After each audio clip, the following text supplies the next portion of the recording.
নমস্কার দর্শক, সংবাদ আবির্ভাবের বিশেষ প্রতিবেদনে আপনাদের সকলকে স্বাগত।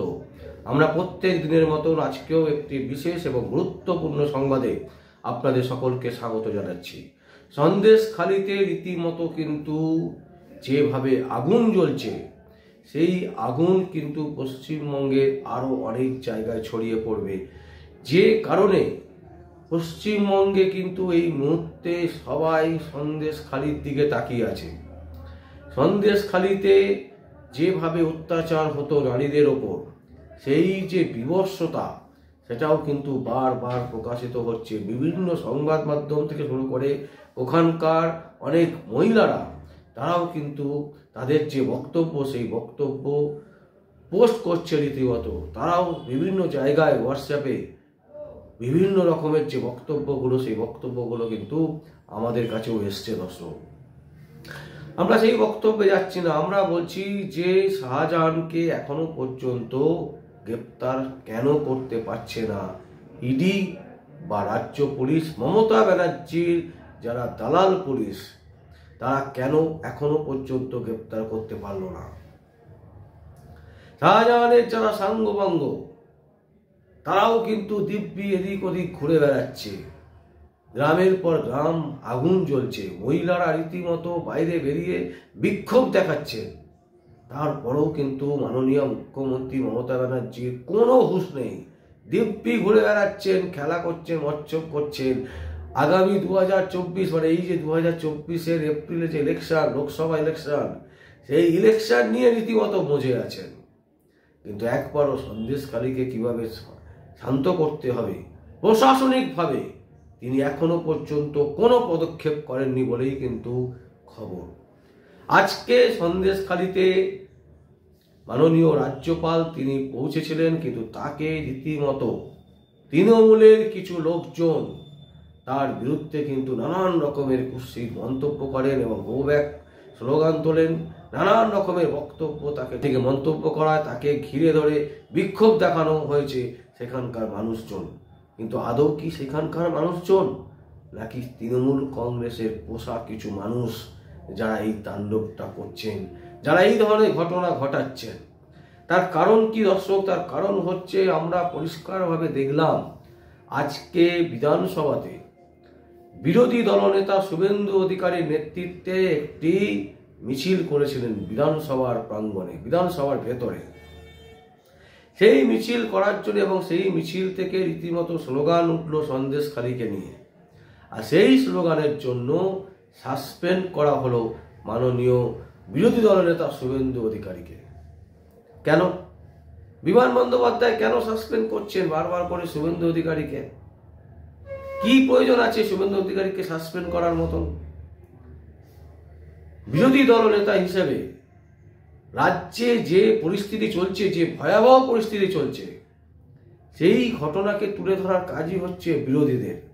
যারা বিরোধী দলে থাকেন তাদের কাজ হচ্ছে রাজ্য সরকার কোথায় ভুল করছে, রাজ্য সরকারের কোথায় খামতি, রাজ্য সরকার কি প্রবলেম করছে, সেইগুলোকে তুলে ধরাই হচ্ছে বিরোধী দলনেতাদের কাজ।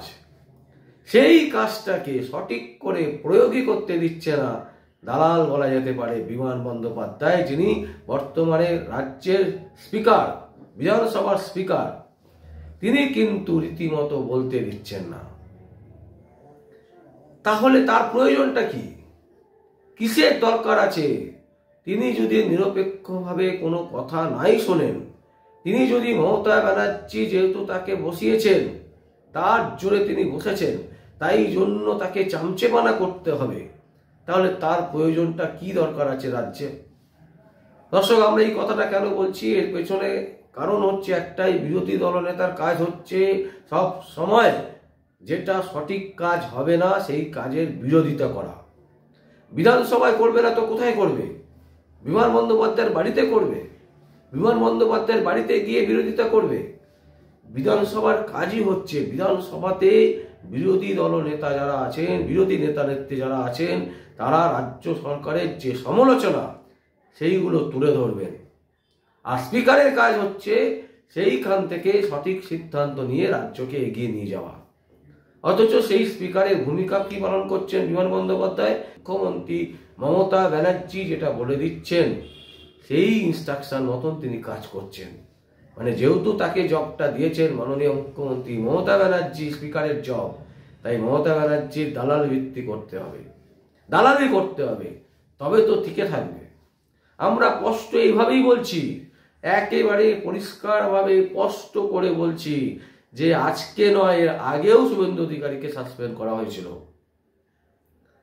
তাহলে বিরোধী শূন্য রেখে আপনি একা একা বিধানসভা চালান, কে বারণ করেছে? রাজ্যের পুলিশ আছে, পুলিশ নিয়ে আপনারা নিজেরা সমস্ত বিধানসভাটাকে পুরো ঘিরে রাখুন, কোনো বিরোধী নেতা নেত্রী ঢুকবে না সেখানে, মমতা ব্যানার্জি ভাষণ দেবেন, আপনি শুনবেন। এই যদি কন্ডিশন থাকে যে বিরোধীরা কোনো কথা বলতে পারবে না, তাহলে কিসের দরকার বিধানসভা? কোন প্রয়োজনের তাগিদে বিধানসভাকে এইভাবে নষ্ট করে দেওয়া হচ্ছে? তার যে গরিমা, সেই গরিমাকে নষ্ট করে দেওয়া হচ্ছে। দর্শক, আমরা বলেছিলাম যে সুপ্রিম কোর্টের গরিমা, সুপ্রিম কোর্টের যে আইন, ভারতবর্ষের যে আইন, সেই আইনকে গুলিয়ে দেওয়ার চেষ্টা করছেন মাননীয় যুবরাজ অভিষেক ব্যানার্জি।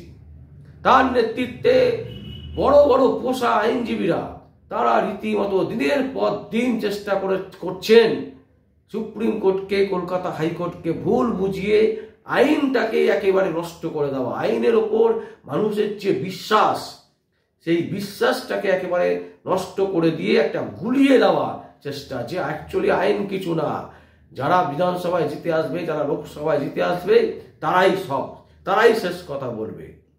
এই প্রবণতা কিন্তু একেবারে পরিষ্কার দেখা যাচ্ছে, এবং যে কারণে সন্দেশখালি নিয়ে মাননীয় মুখ্যমন্ত্রী মমতা ব্যানার্জির কোনো ইচ্ছে নেই যে সেখানকার দাঙ্গা থামুক বা শাহজাহান গ্রেপ্তার হোক।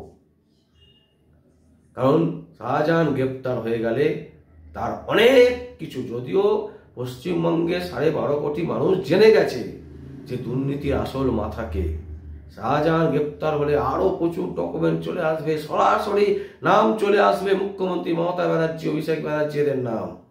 তাই তাকে গ্রেপ্তার করো না। একেবারে পরিষ্কার হলফ করে আমরা বলতে পারি তাকে লুকিয়ে রেখেছে কিন্তু রাজ্য সরকারেরই কেউ।